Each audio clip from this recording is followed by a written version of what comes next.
Hello and welcome. তোমরা দেখছো target biology. আমরা এইচএসের একটি বিষয় নিয়ে আজকে আলোচনা করব। তোমরা যারা রেগুলার ক্লাস করছো একই কথা তা জানো যে আমরা মেকানিজম অফ ইভলিউশন পড়ছি। লাস্ট ভিডিওতে আমরা ক্রোমোজোমাল মিউটেশন নিয়ে আলোচনা করেছি। এখন আমাদের আলোচনার বিষয়বস্তু পরের দুটো টপিক। তো প্রথমেই আমি তোমাদের রিকোয়েস্ট করব ভালো করে বুঝে নেওয়া যে কি পড়ছি, তারপরে তো পড়ার বিষয়টা আসছেই। আমরা এই চ্যাপ্টারের নাম মেকানিজম অফ ইভলিউশন, মানে অভিব্যক্তির কৌশল। তো বলতে পারো যে অভিব্যক্তিতে সাহায্যকারী বিভিন্ন ফোর্স নিয়ে আলোচনা করছি, যে যে শর্তগুলোর দ্বারা হতে পারে অভিব্যক্তি, সেই কারণগুলো নিয়ে আলোচনা করছি। আর সেখানে 1 নম্বর কারণে ভ্যারিয়েশন, 2 নম্বরে মিউটেশন আমরা অলরেডি আলোচনা করে ফেলেছি। আমাদের এই মানে এই ভিডিওতে আমাদের আলোচনার বিষয়বস্তু আজকে রিকম্বিনেশন এবং ন্যাচারাল সিলেকশন। দুটি টপিকই কিন্তু তোমাদের কাছে একদম পুরনো টপিক, একদমই নতুন কিছু না। আমরা জাস্ট ওভারঅল একটা আউটলাইন তোমাদের দেবো, যেখানে তোমাদের মোটামুটি একবার রিভাইজ হয়ে যাওয়ার মতো ব্যাপার থাকবে। কারণ রিকম্বিনেশন যেটা ক্রসিং ওভারের সময় হয়, যেটা আমরা 11 থেকে পড়ে আসছি, এবং ন্যাচারাল সিলেকশন সেটা আমরা এর আগের চ্যাপ্টারতে বেশ ভালোভাবে পড়েছি। ডারউইনের যে কথা ছিল ন্যাচারাল সিলেকশন বা প্রাকৃতিক নির্বাচনবাদ, সেটা নিয়ে আমরা অলরেডি আলোচনা করেছি। তো প্রথমেই আমরা রিকম্বিনেশন নিয়ে একটু আলোচনা করি। রিকম্বিনেশন আমরা জানি যে যখন জার্মিনাল মাদার সেল মানে জনন মাতৃকোষের ওপর মিওসিস ডিভিশন হয়, তখন জনন কোষ তৈরি হয়। তার মানে এই যে গ্যামেট, দু রকমের গ্যামেট স্পার্ম আর এগ তৈরি হচ্ছে, এই স্পার্ম আর এগগুলো তৈরি হওয়ার সময় যখন মিউটেশন হয় তখন যখন মিওসিস হয় তখন মিওসিস 1-এর প্রোফেজের 5টি ফেজ ছিল। সেখানে leptotene, zygotene, pachytene, diplotene, diakinesis. Pachytene দশায় আমরা জানি প্যাকাইটিন দশাতে ক্রসিং ওভার বলে একটি ঘটনা ঘটে, ক্রসিং ওভার। আর যেখানে এই ঘটনাটি ঘটে রিকম্বিনেশন। এটি একটি গুরুত্বপূর্ণ পাওয়ার ইভলিউশনের ক্ষেত্রে। মানে রিকম্বিনেশন হয় কখন?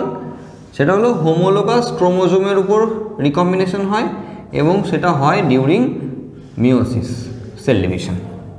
তাহলে এটা যদি হোমোলোগাস ক্রোমোজোম হয়, মানে এখানে আমরা বললাম suppose A B C D E 5টা জিন রয়েছে, পাশাপাশি এটা আলাদা কালারে করলে হতো, আমরা জাস্ট জিনগুলোকে আলাদা করে দিচ্ছি, C D E।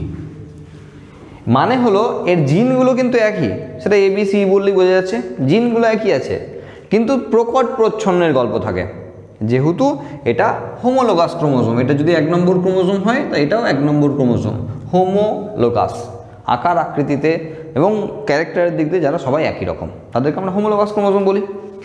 তাহলে আমরা যখন আলাদা ক্রোমোজোম লিখেছিলাম তখন আগের ভিডিওতে বলেছিলাম সেটাকে হয় ট্রান্সলোকেশন। আর এখন বলবো যে সাপোজ এই পার্টটার সঙ্গে এই পার্টটার বিনিময় হবে। তার মানে ক্রসিং ওভারে যেটা হয় আমরা দেখেছিলাম যে ক্রসিং ওভারের সময় এরকম দেখেছি যে ক্রোমোজোমের এরকম পার্ট এরকম এসে, আর এই একটা পার্ট আমরা এরকম আঁকতাম, দিয়ে বলতাম ক্রসিং ওভার হচ্ছে, এক্সচেঞ্জ হচ্ছে। তো এক্সচেঞ্জ হওয়ার পর আমরা মুছে কী করতাম, এই পার্টটা থেকে আলটিমেট DE লিখতাম, আর এই পার্টে গিয়ে আমরা সিটা তো আগেকার, সিটা চেঞ্জ হচ্ছে না, ওর ডিটা এখানে এলো, ডিটা এলো, এই পার্ট এক্সচেঞ্জ হয়ে গেল, যেটাকে আমরা ক্রসিং ওভার বলতাম। আর এই ক্রসিং ওভারের ফলে যে ঘটনাটি ঘটলো আর কি, সেটাকে রিকম্বিনেশন বলা হয়। এতে কি হবে? এতে যেটা হলো সেটা হলো সাপোজ ধরে নিলাম যে এই জায়গাতে যেটা ডি বলে লিখেছিলাম সবুজ রঙের, সেটা হয়তো ডমিনেন্ট ছিল, একটি ক্যারেক্টার, যে কোনো ক্যারেক্টার তো ডমিনেন্ট স্টেজে ছিল, আর ধরলাম এর ইটা ডমিনেন্টে ছিল ওখানে। তার মানে এখন এই ক্রোমোজোমটা এখন ডি যেটা আলটিমেট আগে প্রচ্ছন্ন অবস্থায় ছিল, এখন সেই বৈশিষ্ট্যটা প্রকটে চলে এসছে। আবার এর যে ইটা প্রচ্ছন্ন ছিল সে এখন প্রকট হয়ে গেছে। তার মানে এই দুটো ক্রোমোজোম যখন আলাদা হয়ে যাবে তখন এই যে গ্যামেট আসবে, সেই গ্যামেট আলটিমেট নতুন বৈশিষ্ট্য নিয়ে আসছে। তার মানে বাবার বা মায়ের যার কথাই বলি না কেন, যদি আমি কথাই বললাম যে এই ক্রোমোজোমটা একটা স্পাম তৈরি করবে, এই ক্রোমোজোমটা আরেকটি স্পাম তৈরি করবে, দুটোই মেল হিসাবে দিলাম। তাহলে এই ক্রোমোজোমটা এগের সঙ্গে ফিউজ করলে যে ক্যারেক্টার আসবে, এই ক্রোমোজোমটা সেম এগের সঙ্গে ফিউজ করলে সেই ক্যারেক্টার তো আসবে না নিশ্চয়ই, কারণ এখানেই কিন্তু পার্থক্য হয়ে গেছে। তো এটা হলো রিকম্বিনেশন। আমরা এর থেকে বেশি ডিটেলে যাব না, তার কারণ এটা মেনলি মিওসিস, সেল ডিভিশনে ওই প্যাকাইটিন আমাদের যেহেতু ক্রসিং ওভার আছে, এবং এই ঘটনা নিয়ে আমরা কিন্তু আলোচনা করেছি। যেহেতু আমাদের প্রথম যখন জেনেটিক্স শুরু হলো, ফার্স্ট চ্যাপ্টার যেটা ইনহেরিটেন্স অ্যান্ড ভ্যারিয়েশন, সেই চ্যাপ্টারতে কিন্তু আমরা ক্রসিং ওভার নিয়ে আলোচনা করেছি। আর সেই ক্রসিং ওভারের সময় এই ঘটনাটা ঘটে, যেটাকে আমরা রিকম্বিনেশন বলছি। তাহলে অভিব্যক্তির একটি বড় পাওয়ার হলো রিকম্বিনেশন, এটা মোটামুটি বিষয়। এরপরে যেটা আমরা বলবো সেটা হলো ন্যাচারাল সিলেকশন। ন্যাচারাল সিলেকশন নিয়ে অলরেডি আগের চ্যাপ্টারতে যে বিষয়গুলো আলোচনা হয়েছে, এখানে অবশ্যই সেই বিষয়গুলো নিয়ে আমরা আলোচনা করব না, কারণ সেগুলো তো অলরেডি আলোচনা হয়েই আছে। তার মানে এখানে ন্যাচারাল সিলেকশন সম্পর্কে আমরা আরও কিছু নতুন কথা শুনব। ন্যাচারাল সিলেকশন, ডারউইনের যে ন্যাচারাল সিলেকশন বা প্রাকৃতিক নির্বাচনবাদের কথা বলেছিলেন, সেই প্রাকৃতিক নির্বাচনবাদ নিয়ে আমরা কিছু নতুন কথা শুনব। সেটা কি? সেটা হলো যে কোনো একটি অর্গানিজম, যে কোনো জীব যখন নতুন কোনো পরিবেশে আসে, তখন সেই পরিবেশে থাকার জন্য তাকে মানিয়ে নিতে হয়। এটাই আমরা ন্যাচারাল সিলেকশনে শুনেছি, যে আস্তে আস্তে মানিয়ে নিতে হয়, মানিয়ে নিতে নিতে তার ভ্যারিয়েশন বা বিভেদ তৈরি হয়, এবং তারপরে সে যে প্রজাতিতে ছিল সেখান থেকে আলাদা একটি প্রজাতিতে তৈরি হয়। এটাই আমরা ন্যাচারাল সিলেকশন জুড়ে পড়েছি, আগের চ্যাপ্টারে সব আলোচনা হয়েছে। এখন দুটো কথা আমরা শুনব, একটা হলো ফিটনেস আর একটা হলো সিলেকশন কোএফিসিয়েন্ট। খুব সোজা ব্যাপার, একদমই জটিল কিছু না। ফিটনেস মানে বুঝতেই পারছো, কোনো একটা জায়গায় ফিট করে যাওয়া। তার মানে কোনো একটি অর্গানিজমকে কোনো একটি জায়গাতে আনা হয়েছে, সেই জায়গাতে সে কতটা মানিয়ে নিতে পারছে সেটাই তার ফিটনেস। ম্যাক্সিমাম ফিটনেস হয় 1, ম্যাক্সিমাম পুরোপুরি ফিটনেস যদি বলি তার ভ্যালু হয় ম্যাক্সিমাম ক্ষেত্রে 1, তার বেশি ফিটনেস লেভেল হয় না। সিলেকশন কোএফিসিয়েন্ট, ফিটনেসকে অ্যাকচুয়ালি W বলে লেখা হয়, আর সিলেকশন কোএফিসিয়েন্টকে S বলে লেখা হয়। এই সিলেকশন কোএফিসিয়েন্ট হলো এই অর্গানিজমটির ফিটনেসের বাঁধা, ফিটনেস হওয়ার বাঁধা। মানে হলো, যদি আমরা বলি যে W = 1, তাহলে আমাকে বলতেই হবে S = 0, কারণ ফিটনেস যদি সম্পূর্ণভাবে হয় তাহলে বাঁধাটা নিশ্চয়ই কিছু নাই। এরপর বুঝতেই পারছো আর বিশেষ কিছু বলার নেই। তার মানে ফিটনেস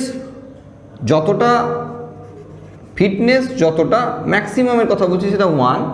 এখন ফিটনেস মানে সেটা সিলেকশন কোএফিসিয়েন্ট থেকে যে জায়গাটা বাদ দেওয়া হবে সেটাই তার ফিটনেস লেভেল। মানে এখানে যদি আমরা ম্যাক্সিমামটা বলি, এটা বলি, তাহলে অবশ্যই ফিটনেস দাঁড়াচ্ছে। তাহলে সিলেকশন কোএফিসিয়েন্ট যদি 0 হয় তাহলে ফিটনেস হবে 1। তো সিম্পল ব্যাপার, আমরা বলছি W = 1 - S। S মানে হলো সিলেকশন কোএফিসিয়েন্ট, আর এটাকে শুনে রাখো, বাংলাতে ভালো করে শুনে রাখো, এটা হলো বাঁধা। কোন একটি অর্গানিজম কোন একটি নতুন জায়গায় যখন মানিয়ে নেওয়ার চেষ্টা করছে, তখন যে সমস্ত বাধার সম্মুখীন হচ্ছে, সেটা ইন্ট্রাস্পেসিফিক কম্পিটিশন হোক, ইন্টারস্পেসিফিক কম্পিটিশন হোক, এনভায়রনমেন্টাল ফ্যাক্টরের জন্য বাধা হোক, যে কোনো রকমের বাধা, যে বাধার তাকে সামনাসামনি হতে হচ্ছে, সেটাকে বলা হচ্ছে সিলেকশন কোএফিসিয়েন্ট। এখন সিলেকশন কোএফিসিয়েন্ট যদি 0 হয়, তো এখান থেকেই বুঝতে পারছি আমরা W = 1 - S। তাহলে সিলেকশন ফিটনেস তখনই 1 হবে যখন সিলেকশন কোএফিসিয়েন্ট 0 হবে। সিম্পল ব্যাপার, কোনো বাধা না থাকলে সে সম্পূর্ণভাবে ফিটনেস। আর যত বাধার পরিমাণ বাড়বে, এসের ভ্যালু যত বাড়বে, তার মানে তার ফিটনেস তত কম হবে। সেই পরিবেশে যত বাধার সম্মুখীন হবে, তত সেই পরিবেশে মানিয়ে নিতে তত কষ্ট পেতে হবে তাকে, বা তার ফিটনেস লেভেল তত কম হবে। এই সিম্পল ব্যাপারটা কিন্তু ন্যাচারাল সিলেকশনের সময় আমাদেরকে একটু পড়তে হবে, ফিটনেস এবং সিলেকশন কোএফিসিয়েন্ট নিয়ে একটু আলোচনা করতে হয়। এরপর আমরা ন্যাচারাল সিলেকশনের নর্মাল ব্যাপারগুলো তোমরা জেনে নিয়েছি। এখানে কিছু শর্ট কোয়েশ্চেন থাকে, যেগুলোকে আমরা ধরে ধরে বোঝার চেষ্টা করবো যে কত রকমের ন্যাচারাল সিলেকশন হয়। আমরা আগে যেটা পড়েছিলাম আগের চ্যাপ্টারে, সেটার বিষয় ছিল যে কিভাবে ন্যাচারাল সিলেকশন হয়, আর এখন আমরা পড়ছি যে কত রকমের ন্যাচারাল সিলেকশন হয়, সেটা এখানে দেওয়া আছে। তো আমরা সেগুলো একটু আলোচনা করি। বলা আছে স্টেবিলাইজিং সিলেকশন। স্টেবিলাইজিং সিলেকশন কি? তো কী ধরনের সিলেকশনকে আমরা স্টেবিলাইজিং বলবো? ধরো কোনো একটা জায়গাতে গাছ লাগানো আছে সাপোজ। এখন এই জায়গাতে যে গাছগুলো হয় সেখানে ম্যাক্সিমাম লম্বা লম্বা যে সমস্ত গাছ সেগুলো সাইডের দিকে হয়। একটু ভালো করে বোঝার চেষ্টা করবে। লম্বা লম্বা যে সমস্ত গাছ সেগুলো সাইডের দিকে হয়। তারপরে কেননা রোদ বেশি পায়, আলো বেশি পায়, সেই জন্য তাদের হাইট চচ্চর করে বাড়তে থাকে। ওকে, যদিও হাইট রোদ যদি বেশি পায়, সবচেয়ে বলা ভালো, রোদ যদি খুব বেশি পায় তাহলে কিন্তু হাইট ন্যাচারালি বাড়ে না। আলো কম পাওয়ার জন্যই গাছের হাইট ম্যাক্সিমাম ক্ষেত্রে বাড়ে। কিন্তু এখানে ব্যাপারটা হচ্ছে যে সাইডে যেহেতু ফাঁকা ফাঁকা জায়গার মধ্যে আছে, সেই জন্য তাদের হাইটগুলো লম্বা হয় ম্যাক্সিমাম টাইম দেখা যাচ্ছে। মাঝের যেগুলো আছে সেগুলো মিডিয়াম হাইটের, এবং একদম ভেতরের দিকে যেটা আছে সেগুলো তুলনামূলক স্মল হাইটের। এখন অসুবিধা কি হচ্ছে, বা যদি আমরা ওইগুলো নাও বলি, আমরা যদি বলি এখানে প্রচুর গাছ লাগানো আছে, তো সেখানে দেখা যাচ্ছে যে একদম সাইডের দিকে যেগুলো আছে সেগুলো লম্বা লম্বা হয়েছে, মাঝের দিকেগুলো তার থেকে মিডিয়াম, আর ভিতরের দিকেগুলো তার থেকে ছোটো। এখন একদম সাইডে যারা আছে তারা ঝড়দের দিক দিয়ে খুব বাধার সম্মুখীন হচ্ছে। যখন ঝড়টা হচ্ছে তাদের ভেঙে যাওয়া, মরে যাওয়ার টেন্ডেন্সি খুব বেশি। আবার একদম ভিতরে যারা আছে তারা নিচেই পড়ে গেছে, তারা ভালো করে রোদই পাচ্ছে না। তো একটু ভালো করে ভেবে দেখো, প্রচুর গাছ ঢাকা দিয়ে দিয়েছে, তখন সে আর আলো পাচ্ছে না বলে যে চচ্চর করে বাড়তে লাগবে তা নয়, সে একদমই আলো পাচ্ছে না, সে বাড়ার কোনো অপশনই পাচ্ছে না। বাড়তে গেলে তো ফটোসিনথেসিস করতে হবে, সেই অপশনই পাচ্ছে না সে। তার মানে দেখা গেল যে ভিতরগুলো ছোট হওয়ার জন্য, আলো না পাওয়ার জন্য তাদের ধ্বংস হয়ে যাওয়ার সম্ভাবনা রয়েছে। সাইডেগুলো ঝড়টার লাগার জন্য দেখা যাচ্ছে তাদের ধ্বংস হয়ে যাওয়ার সম্ভাবনা রয়েছে, কিন্তু মাঝেরগুলো বেশ বিন্দাস পাচ্ছে। এই ধরনের সিলেকশন যদি হয় তখন তাকে স্টেবিলাইজিং সিলেকশন বলা হয়। বেশি জটিলতায় গিয়ে লাভ নাই, সিম্পল ব্যাপার, সিম্পল উদাহরণের সাহায্যেই বুঝে নিতে হবে। এই ধরনের সিলেকশনকে আমরা স্টেবিলাইজিং সিলেকশন বলছি। Second, directional selection. এটা আমরা কন্টিনিউয়াস সিলেকশন যখন পড়েছিলাম, কন্টিনিউয়াস ভ্যারিয়েশন যখন পড়েছিলাম না, এটা কন্টিনিউয়াস আর ডিসকন্টিনিউয়াস ভ্যারিয়েশন পড়েছিলাম বিভেদের সময়, তখন কিন্তু সেই জিনিসটাই কিন্তু এখানে মোটামুটি আছে ডাইরেকশনাল। সেটা কি, যদি কোনো নির্দিষ্ট দিকে একটা নির্দিষ্ট গোল সেট করে সিলেকশনটা চলছে, তখন তাকে ডাইরেকশনাল বলা হয়। ডাইরেকশনাল মানেই বুঝতে পারছো একটি নির্দিষ্ট দিকে হচ্ছে। মানে বলতে চাইছি যে পরিবর্তন বা নির্বাচনের যদি কোনো নির্দিষ্ট কারণ থাকে, যেখানে একটা নির্দিষ্ট অভিমুখে যাচ্ছে, তখন তাকে ডাইরেকশনাল বলা হচ্ছে। কীরকম হয়? বিটসন বিটুলারিয়া নামটা শুনে রাখো, এরপরে লাগবে আবার। বিটসন বিটুলারিয়া হলো একটি মথের নাম, মথের প্রজাতির নাম, ইংল্যান্ডের একটি মথের প্রজাতির নাম। তো তারা প্রথমে কি হতো, তারা কয়লা খনি অঞ্চলের ভেতরে ড্যাম কন্ডিশনে জেনারেলি থাকে, দেখতে সাদা রঙের ছিল। এখন কয়লা খনি অঞ্চল আর সাদা রঙের মথ, মানে বুঝতেই পারছো সেই মথকে যারা আক্রমণ করে, যারা খায়, তাদের পক্ষে খুব সহজ হয়ে গেছিলো তাদেরকে খেয়ে নেওয়া। তো প্রবলেমটা তারা বুঝতে পারলো, দিয়ে আস্তে আস্তে তাদের যে পিগমেন্টেশনটা চেঞ্জ করে নিল, দিয়ে আস্তে আস্তে কালো করে নিল। একদিনে হয়নি, আস্তে আস্তে আস্তে করতে করতে দেখা গেলো যে সমস্ত মথ তাদের কালারগুলোকে দিনকে দিন চেঞ্জ করে কালো করে ফেলেছে, তারা কয়লা খনি অঞ্চলে খুব স্বাভাবিকভাবেই এখন রয়েছে, কোনো অসুবিধা নেই। কিন্তু যারা এখনও সাদাই রয়ে গেছে তারা কিন্তু সেম কম্পিটিশনের মুখোমুখি এখন হচ্ছে। তো যখন নির্দিষ্ট গোল সেট করা আছে যে আমাকে ওই লক্ষ্যে যেতেই হবে, আমাকে সাদা থেকে কালো করতেই হবে, তখন তাকে বলা হচ্ছে ডাইরেকশনাল সিলেকশন। আর কি ডিসরাপটিভটা কেমন? সেটা হলো যে ধরো এমন হচ্ছে যে কোনো একটি গাছের নিচের অংশে গাছে ফুল আছে, মাঝের অংশে ফুল আছে এবং উপরের অংশেও ফুল আছে। যদি এমন হয়, বা কোনো একটি জায়গায় এক শ্রেণীর গাছ আছে যারা নিচের দিকে, এইটাতেই বোঝো, বেশি জটিলতা বাড়িয়ে লাভ নেই।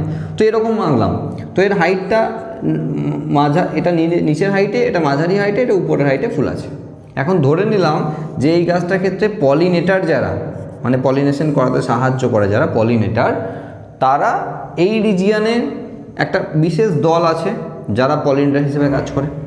এই রিজিয়ানে বিশেষ দল আছে যারা পলিনেটার, মানে এখানে যারা পলিনেটার হিসেবে কাজ করছে, ধরো সাপোজ বললাম যে পাখি, এখানে সাপোজ বললাম মৌমাছি, এখানে সাপোজ ধরলাম শামুক, তো তিনটে পলিনেটার আলাদা করলাম। এখন দেখা যাচ্ছে যে যদি দেখা যায় কোনো একটি জায়গা মানে এখানে কিন্তু ম্যাক্সিমাম মাঝে হয়, এখানে যেমন মাঝেরগুলো লাভবান হয়েছিল আর এখানে এসে কিন্তু মাঝেরগুলো ক্ষতিগ্রস্ত, এই ব্যাপারটা কিন্তু মাথায় রাখতে হবে।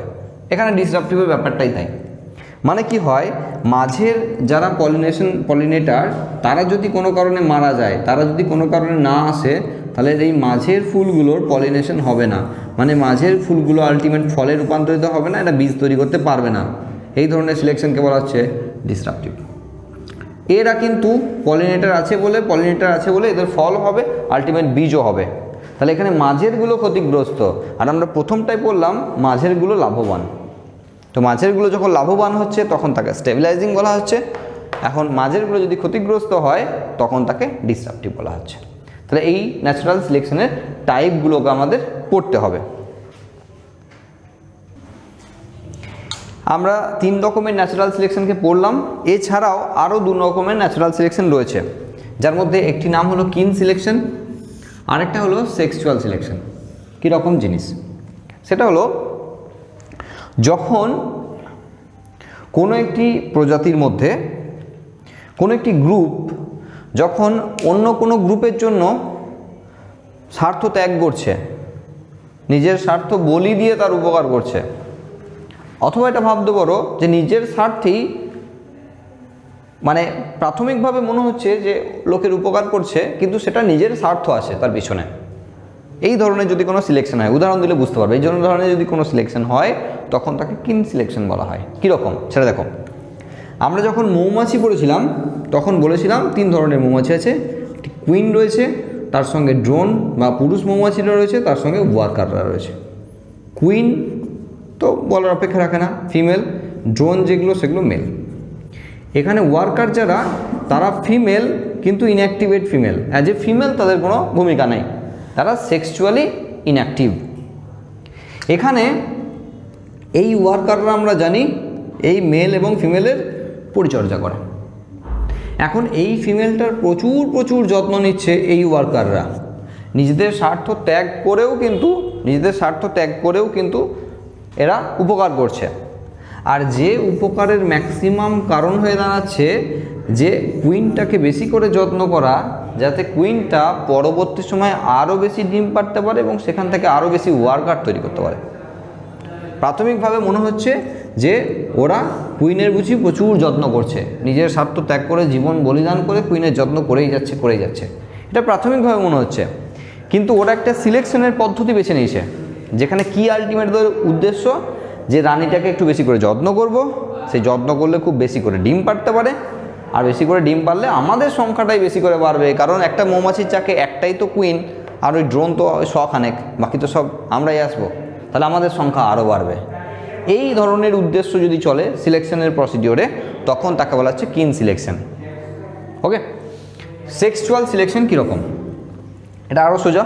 সেটা হলো যখন বর্ষাকালে ব্যাঙেরা, উভচর প্রাণীরা রিপ্রোডাকশানে যায়, তখন ব্যাঙেদের মধ্যে যারা মেল তাদের মধ্যে একটা কম্পিটিশন হয়, কে কত জোরে ডাকতে পারে। আমরা যদি পুকুরের পাশ দিয়ে যাই তাহলে ব্যাঙের প্রচুর আওয়াজ শুনতে পাবো বর্ষাকালে, যে যত বাড়ছে সেই তীক্ষ্ণ স্বরে ডেকে চলেছে। এখন ওদের মধ্যে কম্পিটিশন চলছে যে কে ফিমেলের সঙ্গে সেক্সুয়াল রিলেশনশিপে যাবে, যে যত জোরে ডেকে ইমপ্রেস করতে পারবে ফিমেল পার্টনারকে, সে সিলেক্টেড হবে।